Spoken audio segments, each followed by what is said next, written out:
देखिए ऐसा है कि जो लोग ये एतराज करते हैं ना कि आप सल्लल्लाहु अलैहि वसल्लम ने हजरत आयशा सिद्दीका रजी अल्लाह अन्हा से निकाह किया 6 साल की उम्र में और रुखसती हजरत आयशा की हुई 9 साल की उम्र में, जो ये एतराज कर रहे हैं वो दरअसल आप सल्लल्लाहु अलैहि वसल्लम की शख्सियत पर ही एतराज नहीं कर रहे हैं।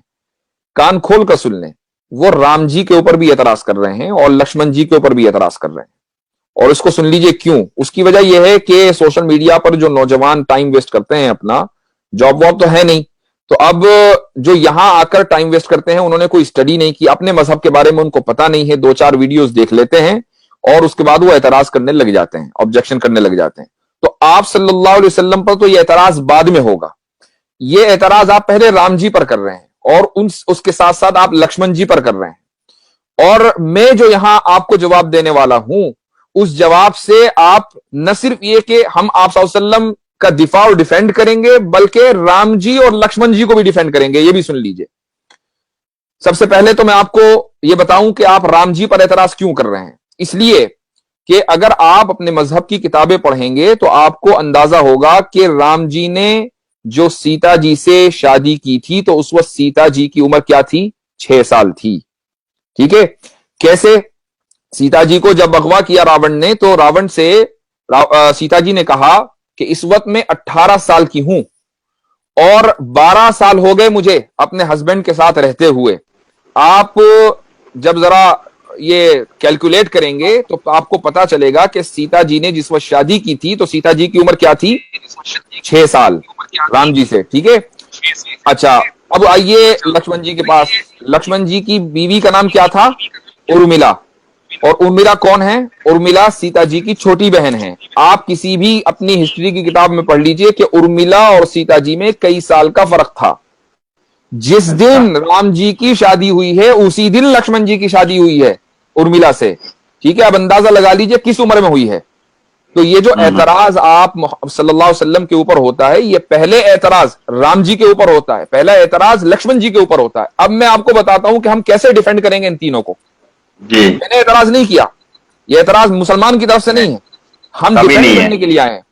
इसलिए कि हमारे नजदीक जितने भी मजहब की मुकद्दस शख्सियात हैं वो सब मुकद्दस हैं। एग्जैक्टली। ठीक है। हम किसी के ऊपर कीचड़ उछालना ना हमारे मजहब ने सिखाया है और ना हम ये कभी रहती दुनिया तक कर सकते हैं।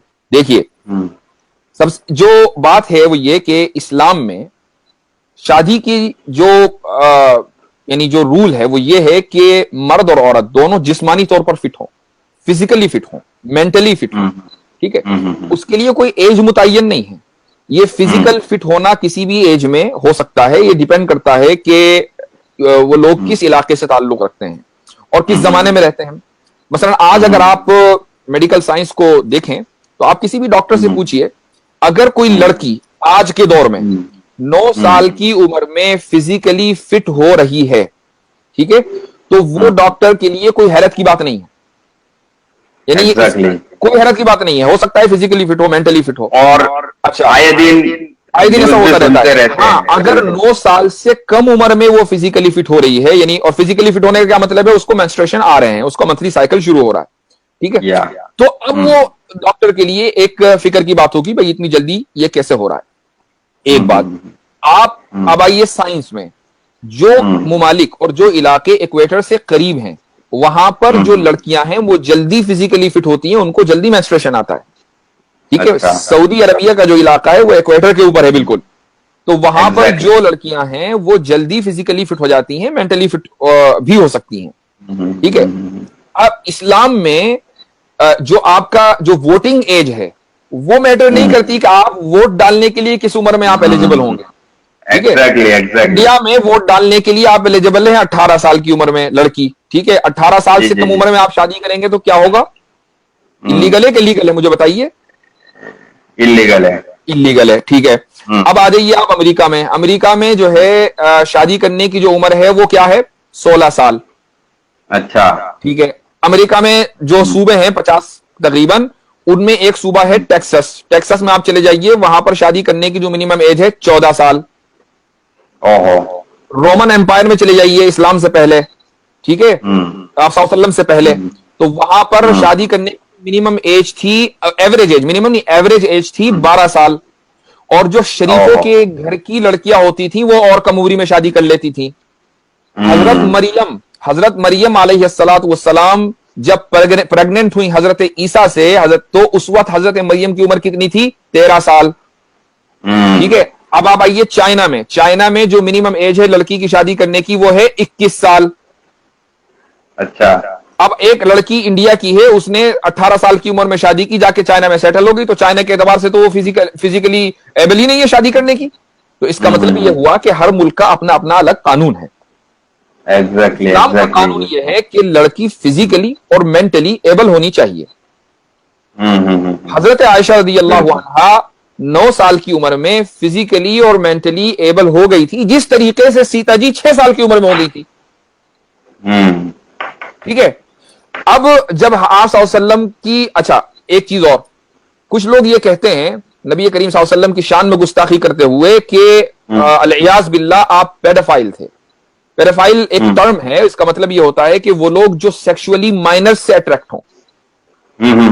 ठीक है, मैं ये पूछता हूं कि अगर खुदा ना खास्ता अलियाज बिल्लाह 100 मरतबा अगर इस इल्जाम में जर्रा बराबर भी कहीं हकीकत होती, तो आप सल्लल्लाहु अलैहि वसल्लम 6 साल की उम्र में हजरत आयशा से निकाह करने के बाद 3 साल इंतजार क्यों करते भाई?